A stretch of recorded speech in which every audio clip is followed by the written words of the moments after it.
Perkenalkan, nama saya Evisinti SKU, kelas D, jurusan Pendidikan Kristen Anak Usia Dini. Pengertian dewasa, ciri khas perkembangan dewasa awal, dewasa madya dan dewasa akhir, tugas perkembangan dewasa awal, dewasa madya dan dewasa akhir, perkembangan fisik, kognitif, emosi, sosial dan moral dewasa awal, dewasa madya dan dewasa akhir, implikasi perkembangan dewasa dalam dunia pendidikan dan kerja karir.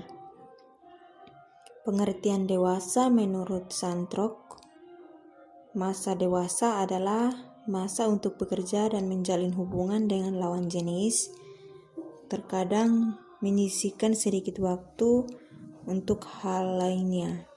Bagi kebanyakan individu, menjadi orang dewasa melibatkan periode transisi yang panjang, di mana individu masih mengeksplorasi jalur karir yang ingin mereka ambil, ingin menjadi individu yang seperti apa, dan gaya hidup yang seperti apa yang mereka inginkan, hidup melajang, hidup bersama, atau menikah.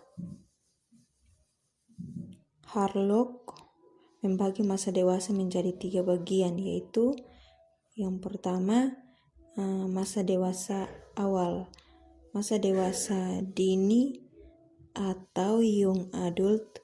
Masa dewasa adalah masa pencaharian, kemantapan, dan masa reproduktif, yaitu masa yang penuh dengan masalah dan ketegangan emosional, periode isolasi sosial, periode komitmen, dan masa ketergantungan, perubahan, nilai-nilai, kreativitas, dan penyesuaian diri pada pola hidup yang baru.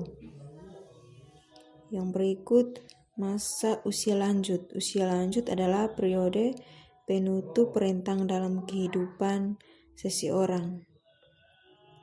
Tugas-tugas perkembangan pada usia madya. Yang pertama, tugas yang berkaitan dengan perubahan fisik. Tugas ini meliputi untuk mau melakukan penerimaan akan dan penyesuaian dengan berbagai perubahan fisik yang normal terjadi pada usia madya.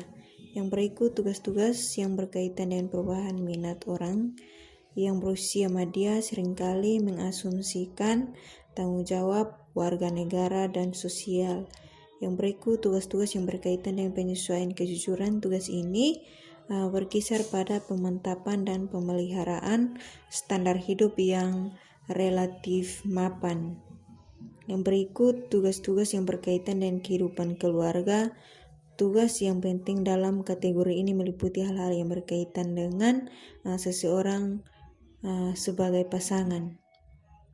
Berikut, perkembangan fisik.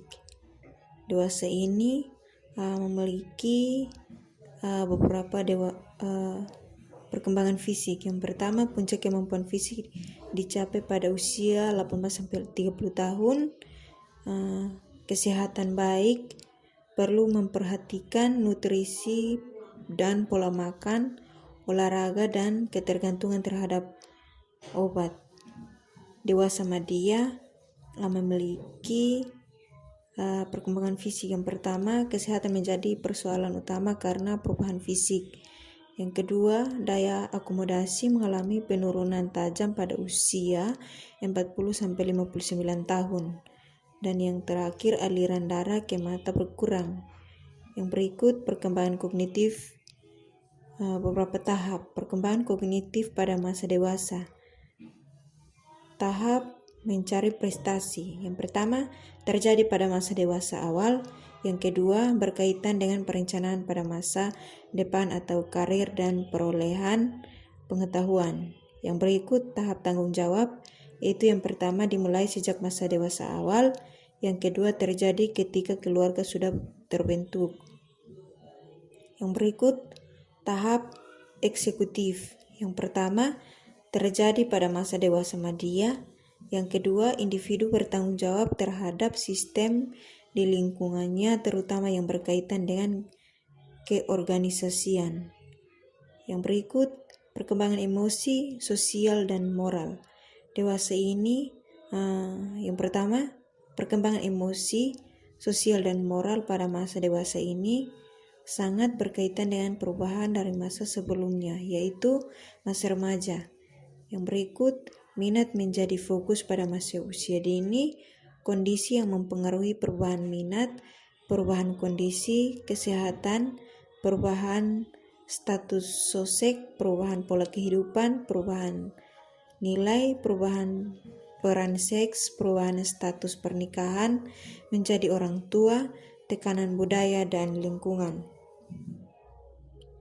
Yang berikut perkembangan emosi, sosial, dan moral.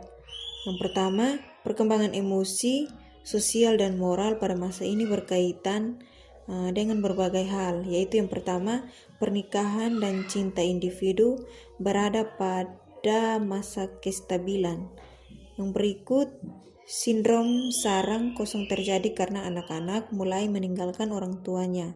Dan yang terakhir, hubungan persaudaraan dan persahabatan, hubungan dengan saudara dan teman-teman meningkat.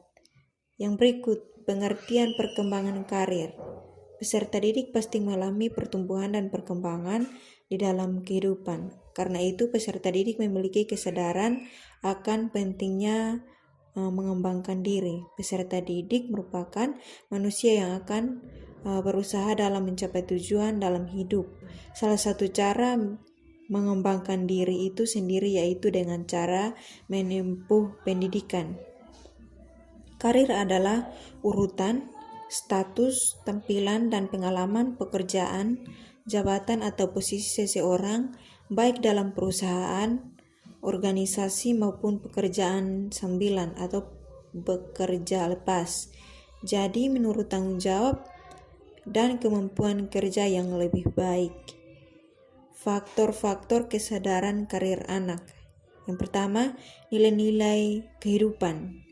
Nilai dapat pria jadi pedoman dalam hidup seseorang kapanpun dan sangat menentukan gaya hidup atau kehidupan gaya. Yang berikut, bakat khusus. Bakat menjadi faktor yang cukup penting terhadap kesadaran karir pada anak. Bakat merupakan abilitas dasar yang khusus dalam bidang tertentu. Yang berikut, minat. Minat disertai dengan pemilihan sesuatu. Pemilihan karir merupakan perilaku yang disadari karena membutuhkan pertimbangan dan pemikiran tertentu. Yang berikut, sifat atau ciri kepribadian. Kemampuan dalam mengenal sifat dan kepribadian akan membuat anak dalam mengenal diri dan memperoleh pemahaman diri yang positif. Yang berikut, prestasi, penguasaan terhadap bahan pelajaran dalam pendidikan yang sedang ditekuni peserta didik, yang juga dapat penting terhadap arah pilih jabatan di kemudian hari.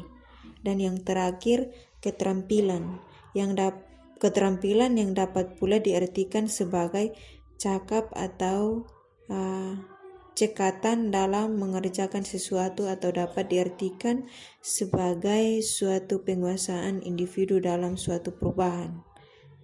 Mungkin itu saja penjelasan singkat dari saya. Sekian dan terima kasih.